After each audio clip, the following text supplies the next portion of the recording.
Welcome to Find Your Way Home, my friends. I'm very excited to introduce to you two very special guests. These are the producer, Holly Carney, and the executive producer, Ann Vucic, of a new movie coming up, a Hollywood production, and we all should get very excited because this is Catholic. And since when does that happen? The movie is going to be called Between the Mountains. And some of you listening are already excited because it's about Medjugorje.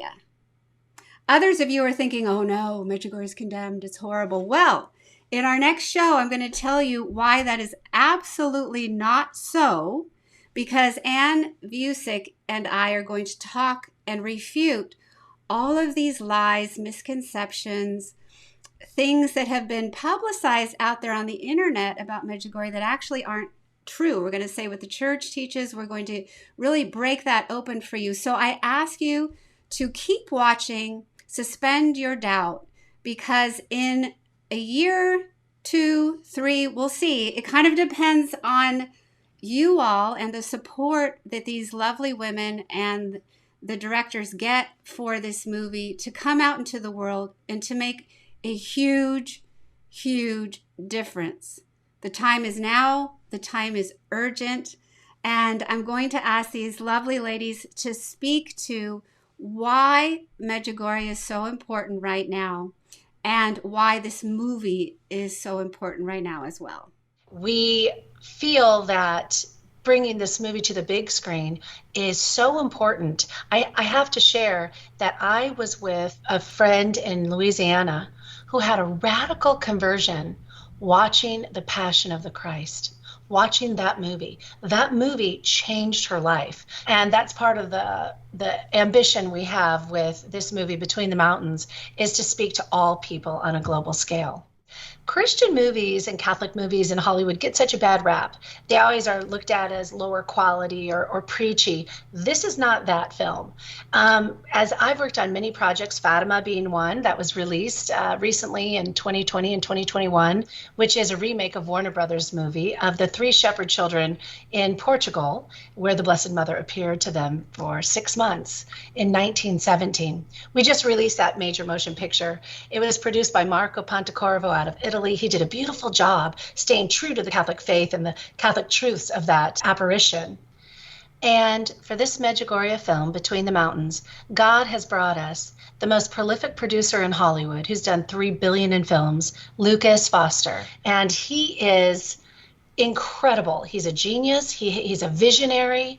He is awesome to work with. He has a godliness about him and a righteousness where he does things correctly, and he has so much wisdom. I think it's better when you work on it more. And in recent years, I haven't worked on a movie where I've had less than 20, 25 drafts. I mean, that would be atypical for me.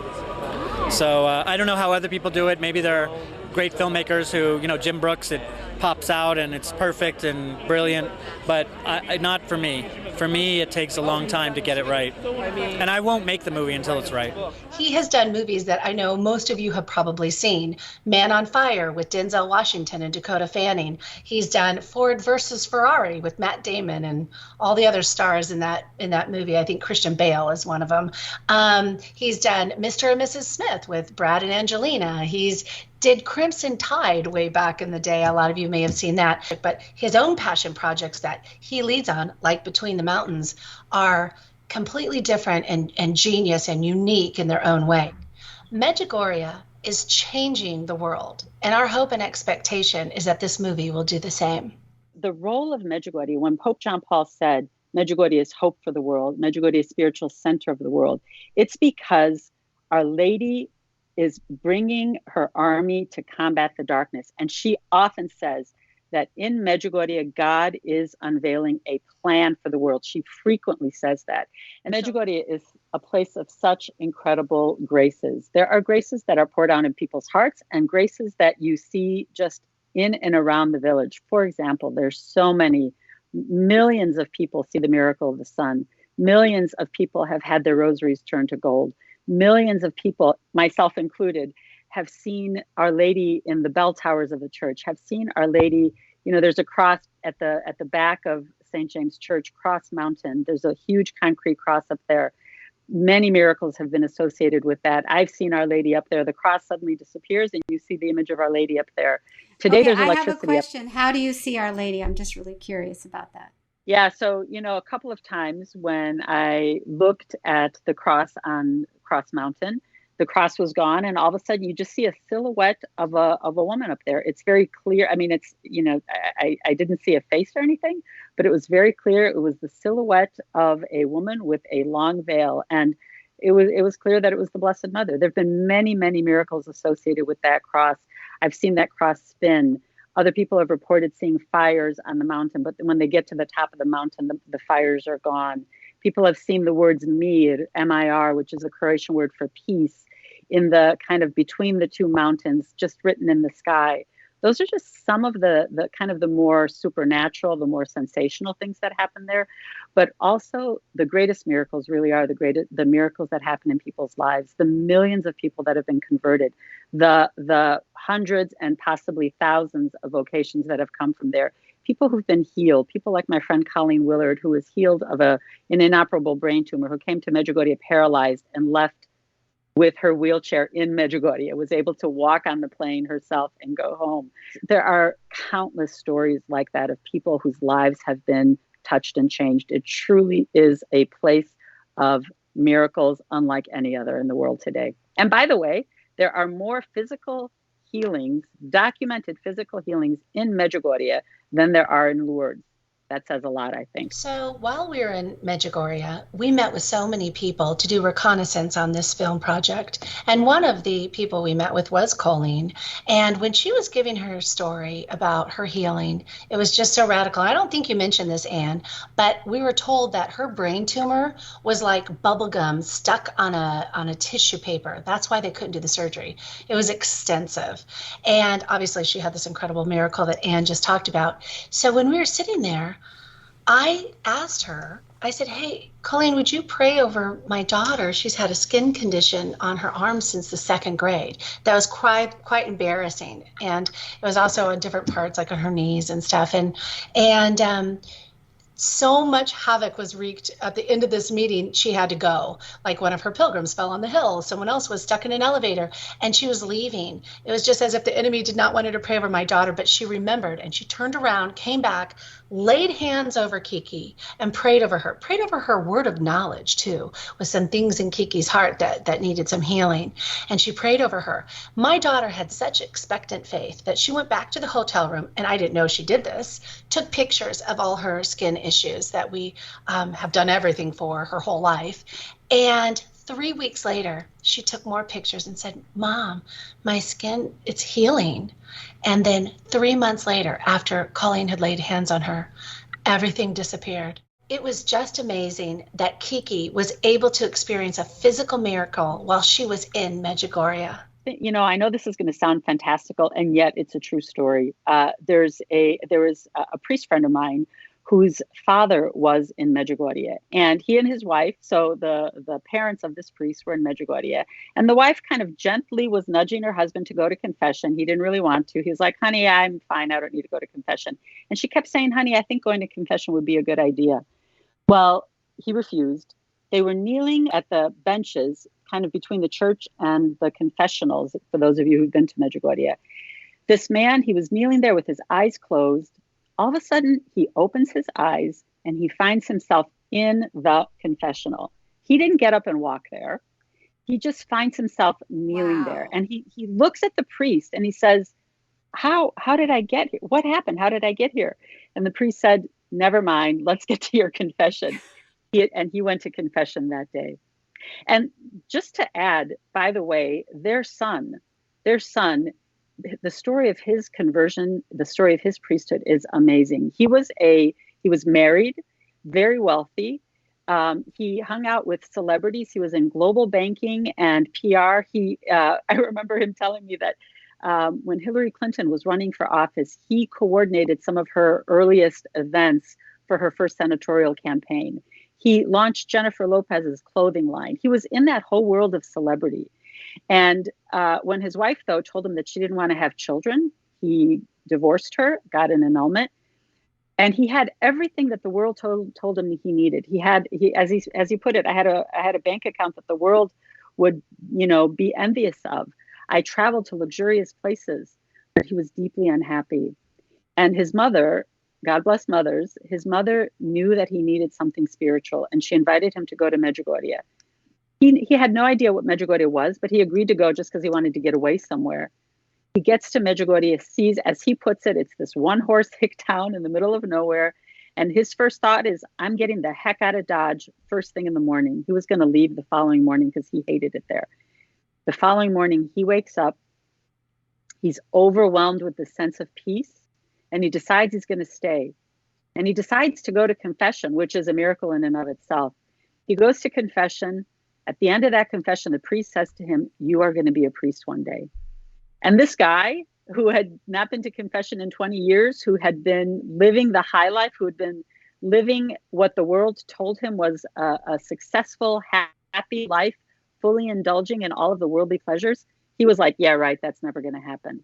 But guess what? That man is a priest today, and not only a priest, he's an exorcist in his diocese. Miracles abound in Medjugorje, and those are just a few of the stories. There are so many more like that. That's amazing. And I think the moral of the story is to definitely start off with Jennifer Lopez somehow. I think, so I just want you to take something away from this. One of the most amazing experiences when we were in Medjugorje was walking to the St. James Church. It was around the time of the apparitions. And so the church rings the bells when they believe the Blessed Mother has appeared and the apparitions are happening. So the church bells ring. So you kind of know, oh, it's the apparition. So as we were walking towards the church, there were these 3 large dogs on like this glassy knoll. And all of a sudden, they started barking and howling up, looking up at nothing and barking and barking. And we all stopped and were like, whoa, sounds like the dogs are singing. They were just like, oh, just and looking up and just going crazy. And all of a sudden it stopped. They stopped and the church bells rang. And we were so struck that we're like, oh my goodness, the Blessed Mother was coming in and the animals knew it.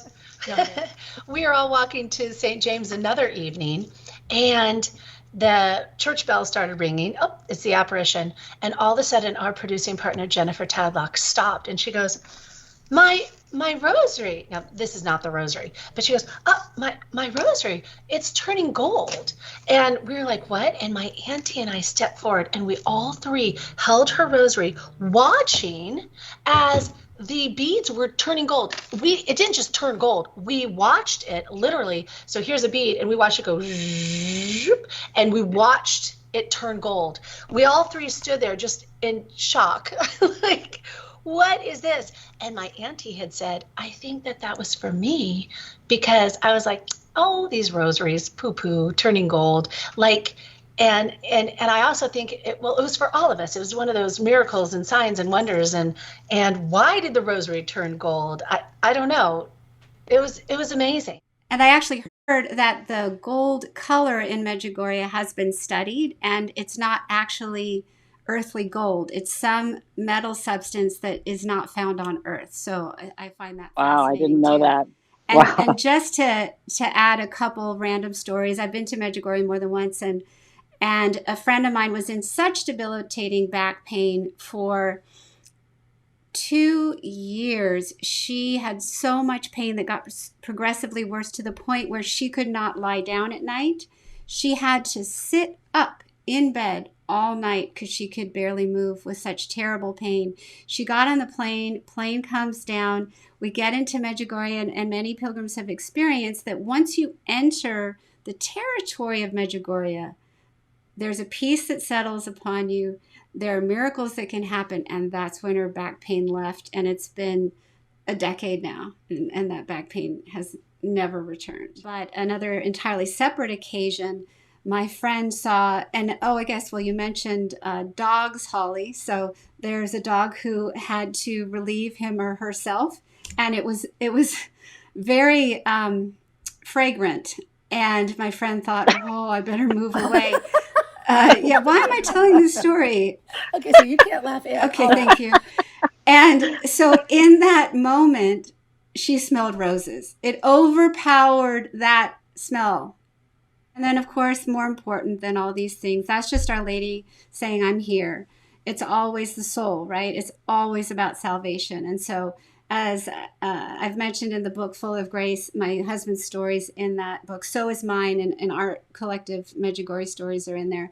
But he came back a different man. He would not pray the rosary before we went there. He was defiantly against it. And so he's prayed it every day for over 10 years since. So what I tell people is, women, if you have a man, if you want to help him out, give him to another woman. Okay, thank God there you go. Like that. I didn't say it quite right. Okay. No, we understood. Okay, so back to the movie Between the Mountains. This Medjugorje movie is going to be a riveting adventure, and it's going to demonstrate to the global audience why Medjugorje is a supernatural, worldwide phenomenon. Holly, how can people help this most vital, most important Hollywood project? Because we know that this is incredibly unique, that the gospel, that Mary can be inserted into Hollywood, be in the theaters, affect people's hearts, and change the world. In fundraising, it becomes almost embarrassing. Like when people see Holly Carney, they're going to be like, oh, she's going to ask for money, because I've been involved in charity work for so long. But one thing that gives me holy boldness is when I was a young NFL wife, my husband played in the NFL for 23 years, and he was with the San Diego Chargers for 11 of those years. And I was approaching the owner's wife, Susie Spanos, for a donation for the YMCA. And I remember being very embarrassed about it. It's awkward to ask someone for a gift or a contribution or a donation or an investment. And she said to me, because I think I apologized, I'm sorry I'm asking, but would you donate to the YMCA? And she said, Holly, they've done a survey nationwide on the number one thing that has to be done in fundraising. And I'm like, what is that? And she said, you have to ask. That's the number one thing you have to do. And so although it's, a journey trying to raise development money, there's a reason for that. We're independent films. We're not big studio.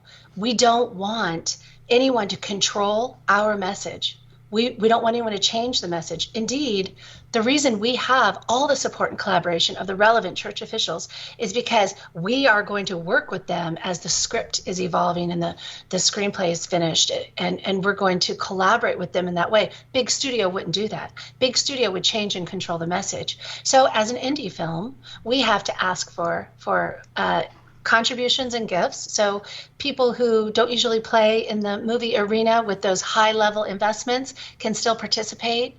That small contribution would give us the ability to take one of the producers from our production team over to Medjugorje. We want everyone on our production team to experience the graces flowing out of that land. And if you want to invest, that would obviously be a great blessing to us. There are minimum investments. When you reach out to me, we can talk about those on a Zoom call or a phone call or email. And also, even if you can't invest personally, you might know someone that can invest, and that would bless us with an introduction. And lastly, I always tell people, there are 3 ways you can help. You can invest, you can introduce us to an investor, contribute, or gift us, or you can pray for us. We really need all your prayers covering Between the Mountains film in prayer, because it's a spiritual battle doing such a mighty work for the Lord on a global scale. And we just ask that you pray for our entire production team, for our protection and our safety and our health. If you could, we would like you to email us at betweenthemountainsmovie@gmail.com. If you would like to inquire about contributions, gifting, investments, or just even send us your prayers, that would be a blessing too. We also have a YouTube channel, and we're so excited about it. And really, the purpose of the YouTube channel is twofold. One, we want to have a place where people can come to follow the progress of the movie, to see where we're at in making this. And secondly, we want to have a place where people can share their own stories, their stories of their own experiences with Medjugorje. So please come and check it out. It's Between the Mountains movie on YouTube. So please subscribe, watch our videos, like, comment, all of the above. Yeah, and I want to add to that, if you have a testimony you would like to share, reach out to us again on betweenthemountains@gmail.com, and we will send you the instructions on how to do that. This is a random comment I want to make here, but when you start to work for Mary of Medjugorje, or for Mary, it's Mary of everywhere, right? It's so funny and terrible that we have warring factions of Marian followers in the church. Let's all get together, huh? She's all the same mama. And what happens is you start to meet people and there's all of these connections. So I met Ann several years ago, and Ann has a better memory than I do, but we were on a pilgrimage in Medjugorje, and I remember thinking, I like her. Okay. So years later, here we are. What's that about? And Ann's in the process of writing several books on Medjugorje. You said you have 8, 9, 10, 11, 12 books in your head right now that might come out. Is that correct? And so I came back from the trip. That was my first book, Full of Grace, that has all my sins in it. This is about Medjugorje. And my trip there that Ann was on, where I got all these healings and my husband was converted more deeply. He'd kill me if I said that. And then so this traveled into a book on men's conversion stories involving Medjugorje. This too is in Spanish, of Men and Mary, how 6 men won the greatest battle of their lives. So that is Medjugorje. And then in the warning book, there's testimonies involving Medjugorje. So if anyone has read any of these, you may notice that Mary of Medjugorje is the instigator of where this all began. And also, my son was helping us with major technical difficulties. And as Ann was saying before this video, that's a great, great thing to have all these technical difficulties. And so my son had been praying for somewhere to go to get out of his dorm in Escondido, California. And then we just meet Holly, and Holly says, I'm 15 minutes away from your dorm. Come to the beach. So see, these are little gifts from Mary that we get along the way. So I think that it's really vitally important to mention that we are in the biggest battle, perhaps since the Word became flesh. And souls are potentially and are already falling into perdition like snowflakes, as Teresa of Avila said. Mary didn't come for no reason. And God uses the media. God uses the media to reach souls. As one sits in front of a movie screen, they can either be saved or they can be brought the other way in an hour and a half. So this is no joke. This is something whereby those of you watching this right now, those of you who want to participate in the making of this movie that's going to be called Between the Mountains, you have a chance to help save, we don't even know how many souls. If you just happen to be somebody who prays a lot, if you just happen to have a chunk of money that you know, oh my goodness, I could die and this would be nothing. This would be gone. This piece of money that I have here could mean absolutely nothing, or it could mean everything. Lord, what are you asking me to do? Are you asking me to help the Mother of God help Jesus save her children in this way that clearly, as these two wonderful women have said, has been fashioned by the Lord, guided by Mary, planned out from the beginning of time? We're in a moment where this is happening now in real time. Please pray. Please ask the Lord, am I called to be part of an unprecedented event, a Catholic movie about our mother in Hollywood, done by people who pray and who want to do it right and who are seeking official church guidance and have already received it? This doesn't make any sense unless it were the Lord. And Ann and I in our next show are going to show how all these little objections to Medjugorje, oh, it's not really her, oh, it's demonic, oh, it's not approved. Well, guess who is doing that? If there were no persecution, it wouldn't be the Lord either. You have to have persecution if it's the Lord. Of the devil for how many years now? 41 years of the devil, causing conversions, causing confessions, causing vocations, causing fasting, prayer, Bible reading, more frequent reception of the Eucharist, and all these horrible, horrible things that the devil does. I mean, come on, people. Can we figure that out? I'm sorry. I'm going to get upset. But the fruits are so obvious, and fruits don't last for 41 years. The devil is not capable of that. Yeah, he's powerful. Yeah, we're in terrible times, but he can't do that. There's one God and there's one Our Lady who can do that. So please get on board. And what I love, what I really love, Holly, is that you have made this so personal. How on earth are you going to support a Hollywood film by calling the producer on the phone and saying, "Hey, what's up?" Yeah, please don't misuse that. She's giving you her email and she's like letting you enter her life. So please protect her, Lord.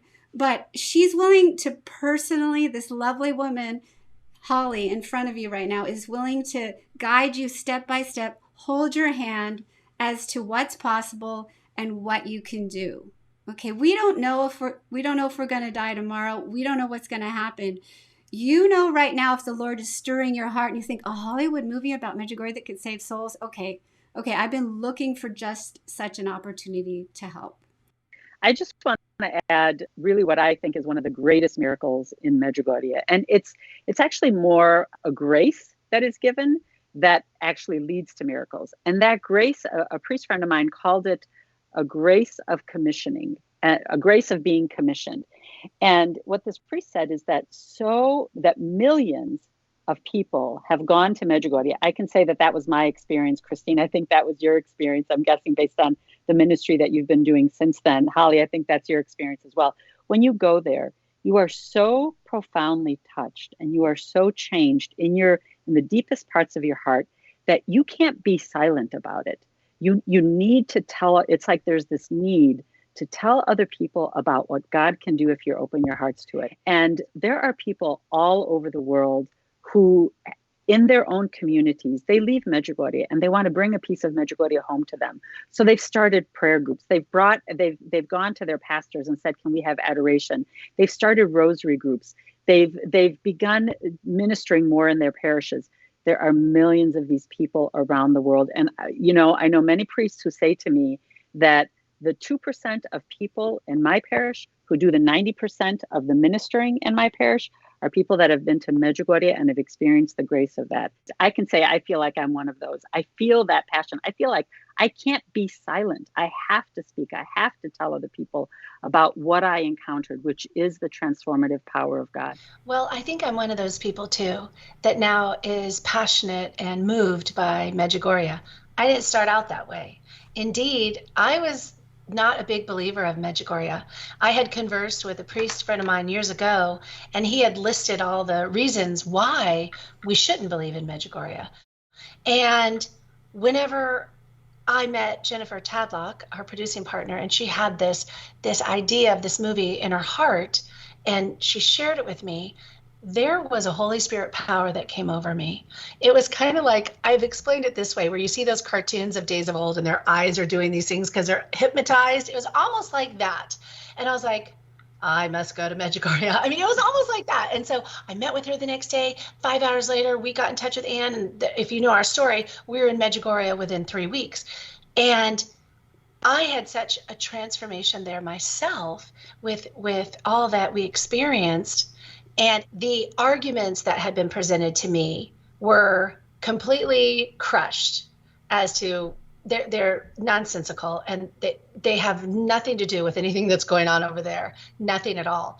And I have to admit this, the reason I'm not going to list what those arguments were is because when we were in Medjugorje, Anne gently looks over at me and explains that the bishop that caused so much mischief and division, that divisive spirit about Medjugorje, she looks at me and says, "Oh, he died of tongue cancer." So I'm like, I'm not saying nothing. So in 2010, Pope Benedict established a commission to investigate Medjugorje, and they completed their work in 2014. And one of the recommendations of that commission is that the first 7 days of the apparitions be approved. That's a great step forward. That hasn't happened yet. The Vatican has not yet taken action on that recommendation, but it's so exciting to know that this commission, which did such a thorough examination of that first week, recommended that the first 7 days be approved. So we went to Medjugorje knowing already that we had the support of the Franciscan Provincial, which was so exciting.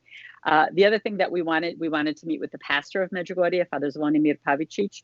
We wanted to meet with the Archbishop, with the Apostolic Visitor to Medjugorje, which is the Vatican-appointed apostolic visitor, the Archbishop appointed by the Vatican to oversee Medjugorje, basically, the Archbishop Aldo Cavalli. And each of those meetings were incredibly blessed, incredibly filled with the Holy Spirit, where Holly laid out to them what the vision for the movie is, what the plans for the movie are. And we are keeping that secret to keep people in suspense. We're not going to talk about the specifics of what we're planning. But Holly laid that out to all three of these people. And all of them separately expressed great enthusiasm for the project and told us that they support it and that they would collaborate with us as much as they were able. So it was like the doors just flew open for this project. In addition to that, for anybody who's watching this, who's familiar with the history of Medjugorje, you will recognize the name Father Jozo Zovko. And Father Jozo was the original pastor of Medjugorje when the apparitions began. And if you know the history of Medjugorje, you know that he was only there for about 2 months after the apparitions began, because he was such a passionate. I was there the summer of 1981, so I can tell you, I remember this. I know this from my own experience. His preaching was powerful. He preached with boldness, with power, with courage, with tremendous love. There was such a depth of spirit in that man. I remember, I was 15 at the time. I remember hearing him preach. Sometimes his preaching lasted 45 minutes and you didn't want it to end. It was that powerful. I today want to mention. Ja u toj ženi vidim crkvu, tvoju crkvu, vidim tvoju obitelj. In this woman I see you. I see your family. I see our church. U toj ženi vidim tebe. In that woman I see you. Veliku drahmu. You who lost your golden drachma. U toj drahmi vidim molitvu. In that lost drachma I see prayer. Kad je obitelj kršćanska izgubila molitvu, postala je siromašna, nesretna. When Christian family lost prayer, became unhappy, became poor.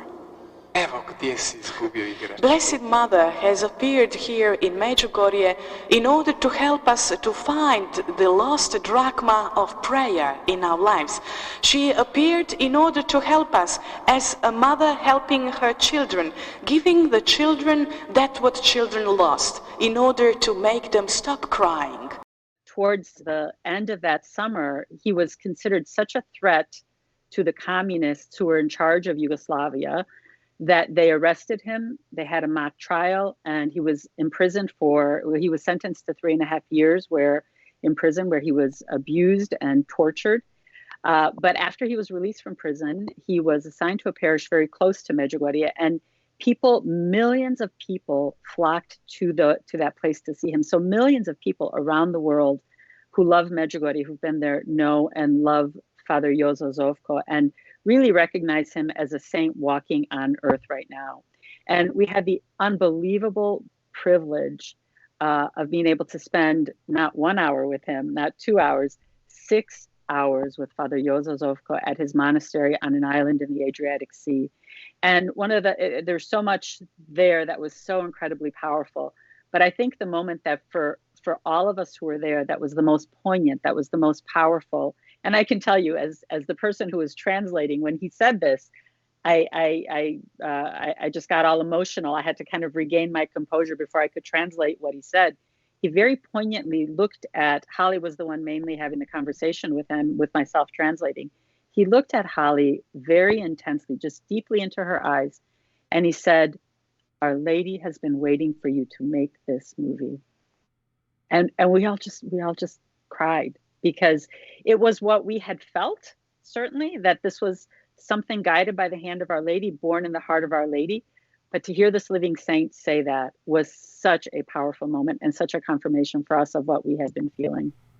When that happened, the emotion that came over me was His holiness and my lack of worthiness and my humility. And I felt, gosh, who knows who Holly Carney is? I'm but one producer in a sea of thousands. But God had a bigger plan in mind, because when I got home 2 days later, I was in LA meeting with my producing partner, Lucas Foster, and he agreed, just it was a very brief conversation, that he would produce this movie. And I'm like, now that is Our Lady. That is the Blessed Mother, because it would take a man of his stature to make a global movie on the scale in which we're aiming. And I want to pray for all of you that are watching this, that perhaps the Blessed Mother is moving through you and in your heart. If you are a serious investor and can help expedite the development of this film with your investment to get us there in record time, I feel there's a sense of urgency to get this movie made and to get this message out to the whole entire world. So if the Lord puts that on your heart, or Our Lady moves you, I would love to talk with you and bring you in as a collaborative partner on this journey. And I really urge you to do so if the Lord is stirring your heart, because this is an urgent time. This is no joke. Even though we're joking a lot here, and Ann is particularly funny, right, Ann? Yeah, my former career as a comedian. Exactly. So Ann has changed her whole career to be with you today, to work on this movie. So thank you in advance, all of you who can collaborate on this most beautiful Hollywood effort. And could we close with a prayer? In the name of the Father, the Son, and the Holy Spirit. Lord Jesus, I ask you to bless this film. I ask you to bring all those people of goodwill, those people who have the heart of prayer, those people who have the financial means, those people who would like to invest or know of other investors, to collaborate in this community effort. This has to be your church gathering together to save the world. Lord, you did not send your mother to earth for no reason.